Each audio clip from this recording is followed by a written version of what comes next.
All right, Nick, we spoke last to actually cover the beginning part of your Gainsight story back in 2013. I was end of 2013. So much has happened since then in your life. Let's catch up and catch our audience up.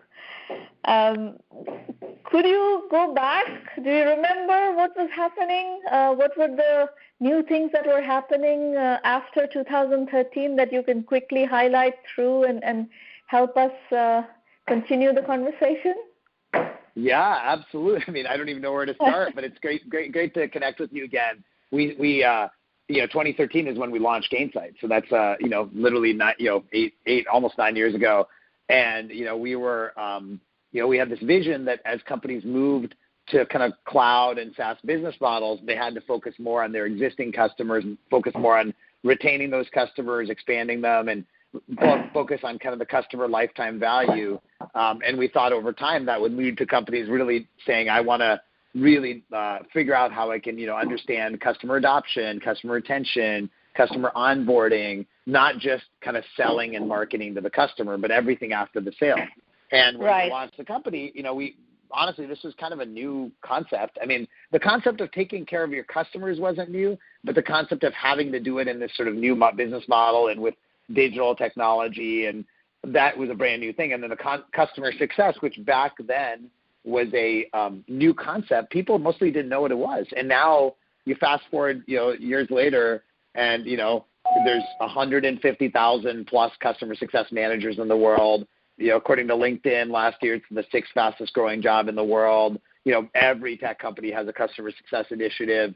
We run the world's largest conference on customer success. We have 20,000 people attending just a few weeks ago. We wrote 3 books on customer success that have sold 100,000 plus copies. Our business is now 800 people, more than 100 million of ARR. So it's been, it really is amazing to talk to you because you saw the beginning and now I still think we're at the beginning because I think there's a lot more to go.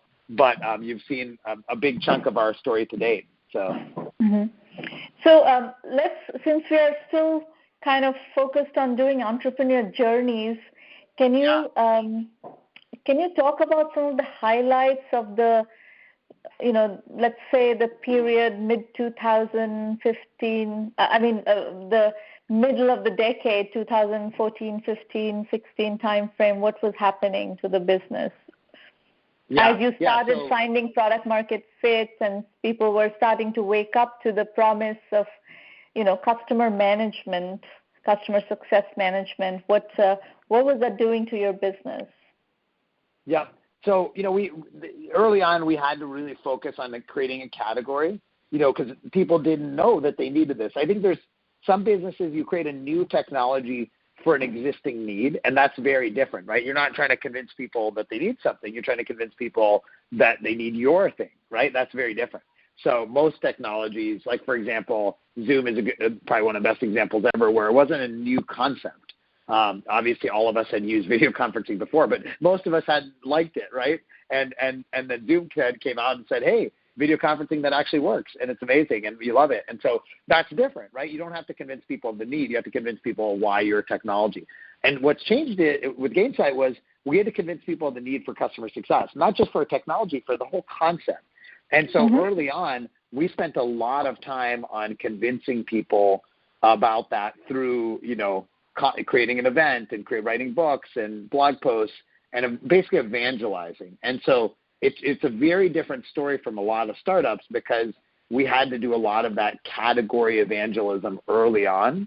And that meant that it was hard. It was hard to convince people who didn't believe, and some of them said that they'd never do this, and they said it was a waste of time, and convincing investors and convincing employees. And, there's a lot of evangelism from those early days, which I'm happy to go into more detail on.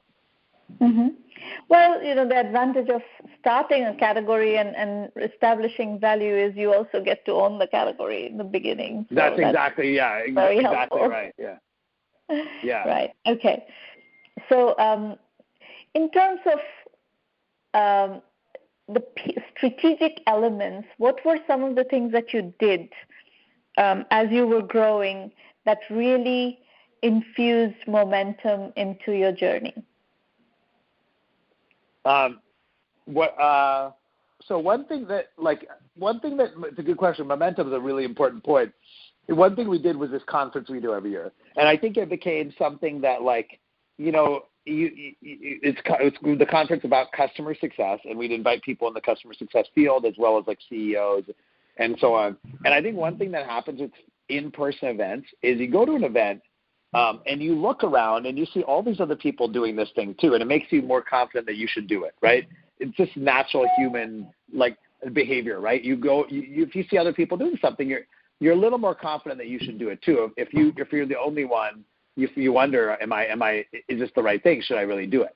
And so creating an event and then doing it every year and making the event not about Gainsight, the event is about customer success to this day, and that's had a huge impact on our momentum. And we would even go and we did a lot of things at the event to sort of build on that. So, for example, every year there's a chart of how many people are at the event year by year, right? How much it's grown. We would do this thing when we were in person, pre-COVID, where we'd say stand up if you were at the first Pulse in 2013, and stand up if you were at the second one, and eventually whatever all the way to the present day. And so kind of got the audience just feeling, wow, I'm part of a movement. People use this term movement all the time. Gainsight is not building a company, we're building a movement. And so when you say the word momentum, the first thing that comes to mind is kind of building that movement. Mm-hmm. And what were the first signs that your movement was actually finding some traction? Great question. So I think there's a lot of signs over the years. Obviously, the first conference we did, we didn't know if anyone would show up. And actually, we expected 50 people and 300 showed up. So that's an example, right? Our book taking off, really taking off, and for a business book becoming a bestseller, but very specifically, the first time we got a big, customer, our first big customer was Box, the SaaS company, right? And I remember, we worked for a year on that sale, maybe more, and, went to their office, 50 or 100 times. And I remember when we got the deal going to we were in Mountain View on Castro Street, and we went to the local, alcohol store and, bought cheap champagne. But those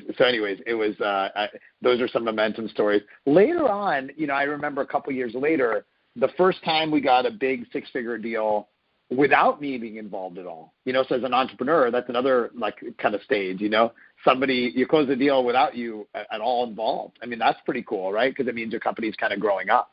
So but there's sort of different milestones, different phases. On the go-to-market strategy, besides this conference, is there anything else that was, of course, you're doing enterprise deals, so you have the regular enterprise, repeatable sales force and inside sales, outside sales, direct sales, inbound marketing. All of those are fairly standard at this point, given where we are in the journey of the SaaS industry. We know how to do those things. But is there anything else that stands out that you did that was particular and different that is worth discussing? Yeah, so the biggest things have been around this category creation. If you just said, what's different about Gainsight, I think most things we do are very much the same as everyone else. The things that are different are really in two buckets, two special areas. One is around kind of category and community, creating a community of people that believe in something new and creating a new category. And in that area, we did so many creative things from creating a job board for customer success people, creating an internship program for customer success managers, creating an official training program for CSMs to get into the job, creating ways for, people to be matched to jobs, helping thousands of executives find jobs, literally just almost being like an internal search firm, helping people get connected to jobs without getting paid for it. Very interesting. So you essentially created a professional category of executives, middle managers, and practitioners, individual contributors.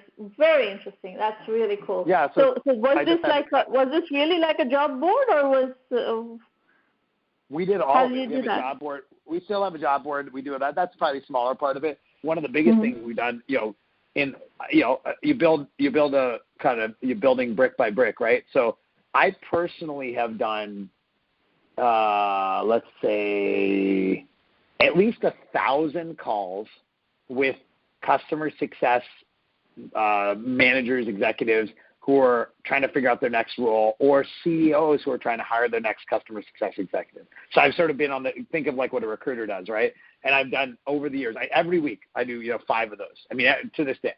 And you're looking for a CS executive, and I have a Google sheet of like, here's the people that are looking, here's the companies that are looking. I can tell you right now, there's about 35 open awesome. roles. That is really cool. Nick, that is really cool. It's it's different, and it kind of created this like, basically we're investing in the profession. I had this dinner for customer. I've done, by the way, hundreds and hundreds and hundreds of dinners and stuff like that to customer success people. And I did one just last week, or actually on Monday, so just this week. And everyone, unprompted, everyone around the table at the end and said, hey, just want to thank Gainsight because my career wouldn't be here without you. Like literally, people really attribute the career of customer success, some chunk of it, to Gainsight. Very, very cool. That's really interesting. Okay, what else? Anything else that you want to discuss? Okay, so that's novel. A second thing that I think has been novel is kind of bringing we have a very, very passionate about our culture and values. A lot of companies are. We've brought that to our community. So I think our community feels like, meaning these customer success people, they feel like they're part of Gainsight. So it's not like it's like one Gainsight and then your community. I mean, literally, I was talking to somebody today, one of our customers. She's like, I basically feel like I'm an extended part of Gainsight. It's not like separate. And one of the ways we did that is really bringing our culture to our customers. Our values, the way we operate. And so our customers, literally in our whole community, know the Gainsight values. We have 5 values in our company. They know them. And one example of one value of in our company is called childlike joy, which means bring the kid in you to work every day. You really bring that like enthusiasm. And so as an example of that value, we've made at Gainsight, we enjoy like silly videos and stuff. So we've made dozens and dozens and dozens of like parody music videos, like Taylor Swift, rap music, country music, Backstreet Boys, about SaaS and about customer success. So I actually personally, I do the writing, so I rewrite them. So that's fun. But the thing that's really amazing is the customers are so into this whole thing. Like they've actually made their own videos based on our videos, made their own songs based on our songs, made collaboration songs. Like we have one of our customers now where we're doing a rap together, And it's not just about the rap or the silly videos. It's that you're creating this shared set of values and culture with your customers and your community. And that's something I think some people do, but not enough. I think that's a missed opportunity. And then the third one, which kind of ties us all together, is when we think of like the purpose of our business, it's, we had to a few years ago, we basically went through an exercise of what's the purpose of our business. And we said it's not about making money or going public, although we hope to do all those things. They're great. They're just not like the end all be all for us. And it's not even about just customer success. We think that our belief is that there's a lot of people who think the way to win in business is to be just very austere and businesslike and serious. And we think there's a way to win in business where you are like your true human self and you treat everyone around you just as human beings, not as customers, not as partners, not investors. They're just human beings. And so we say our purpose of our company is be living proof you can win in business while being human first. And so that idea of human first business has really taken off in our client base. Like they love that because it is very tied to customer success, which is all about treating your customers as human beings.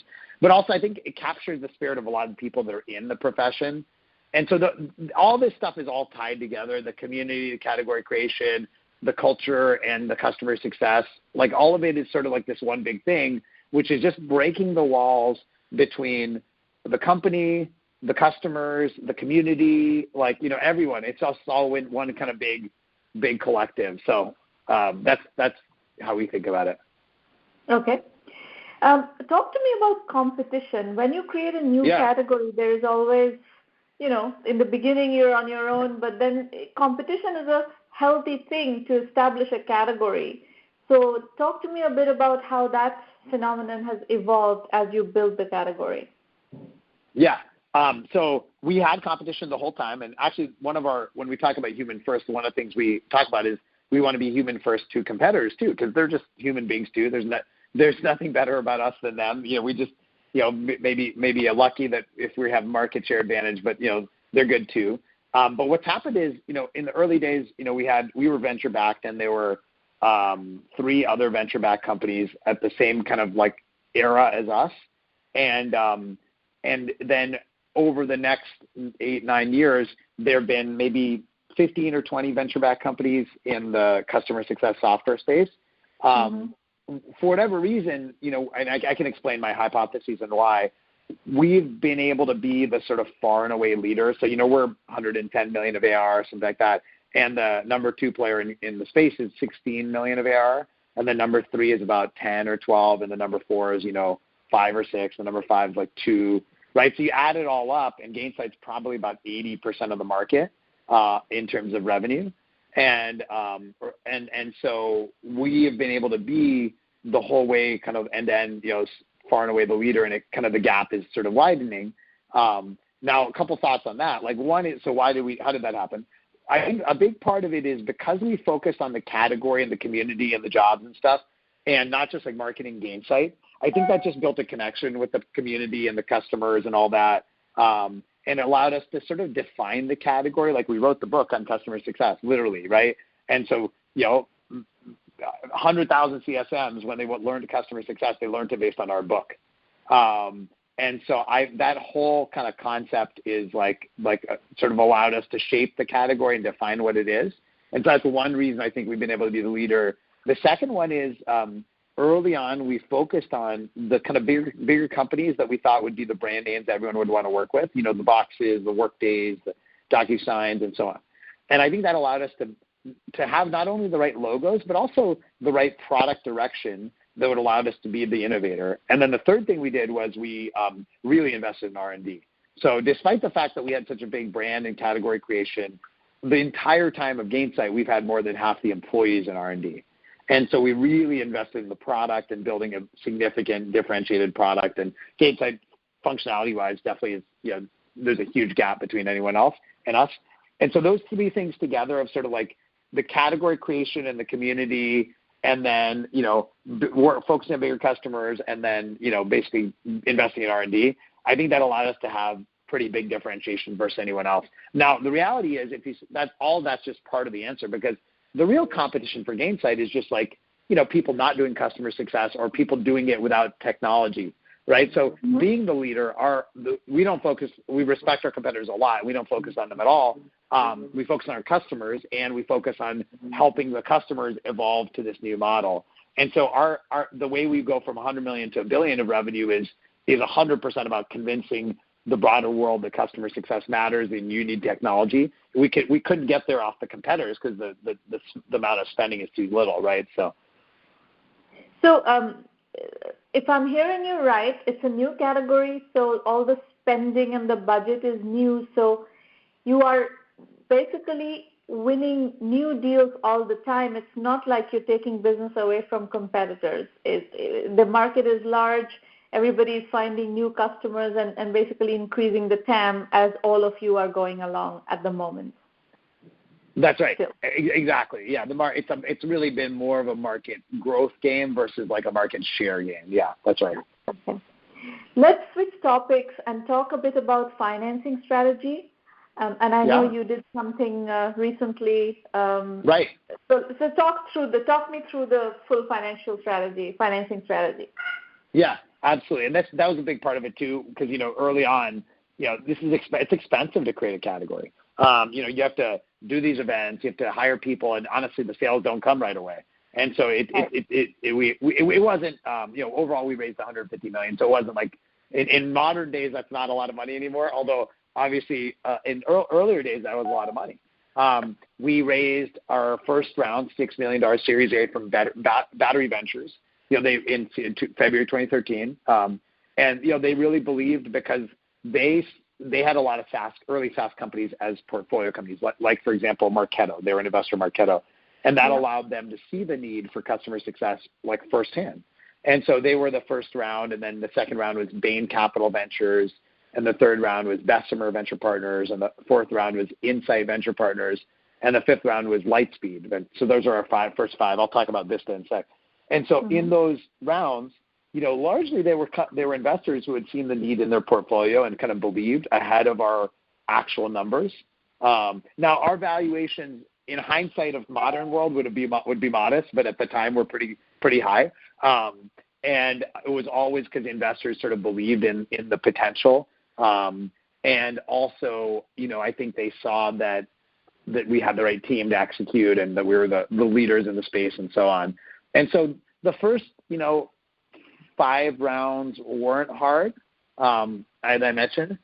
We did go through, I've written about this, a challenging period after those first 5 rounds where, we were no longer just a startup and the category was still not mature enough and our growth had slowed down a little bit and we were still burning a lot of money. And so whereas actually we tried to raise money and we couldn't raise venture capital money. We raised debt. And that actually ended up working great because we didn't get diluted. But at the time, it was very demoralizing because our business had slowed. What year are we talking? When you were facing this plateauing, what year are we talking? 2017 and 2018. 2017, 2018. After 5 rounds, you were seeing slowing growth in 2017. Slowing growth. We were still growing, but the growth rate had slowed. And we were burning too much money. So we had this sort of combination of burning a lot. And so I think we were honestly an unattractive investment at that point, right? And the reason growth had slowed wasn't like a competitive issue, is that we were just ahead of the market. The market hadn't matured fast enough relative to our ambitions. Yeah. And so what we did was we basically said, okay, well, we're going to raise this debt and we didn't have to cut any expenses, but we just basically slowed down in hiring. We didn't hire hardly any people and net any people in 2017, 2018, even most of 2019. And so what happened then was 2 things happened. One was the market started maturing. So 2019, we had a big uptick, and 2020 was phenomenal, and this year is incredible. And the market matured basically for kind of obvious reasons in hindsight, which is there's just a lot of SaaS and cloud companies now. All of them have customer success teams. They all know that Gainsight's the main player. And so it's kind of coming to us now a little bit, although we have to keep working hard to make sure that happens. And then in parallel, because we had slowed down on hiring and spending, got much more diligent, our business financially became great. Q1 of this year, we generated a ton of cash. Now we're reinvesting money again, but we went from burning a lot of money to literally generating money. And again, we're gonna go back to investing, but never at that same level of burn that we had. And so the business went from honestly unattractive, unless attractive to me, but to a financial investor unattractive, to super attractive. And we're a long-term, one of those companies who long-term has a lot of potential because we really are the main player in the space. And I never like to say we own the category because you don't own it, but so far we've been the leader, and that's a good sign. And so Vista came to us, who's traditionally Vista is a private equity firm, but they've become more of a growth equity firm. And so they went from kind of investing in the businesses where it's about cost and EBITDA, and now really the last few years have been about just investing in high growth businesses and helping to grow them even faster. And so they actually approached us many times over the years, many times.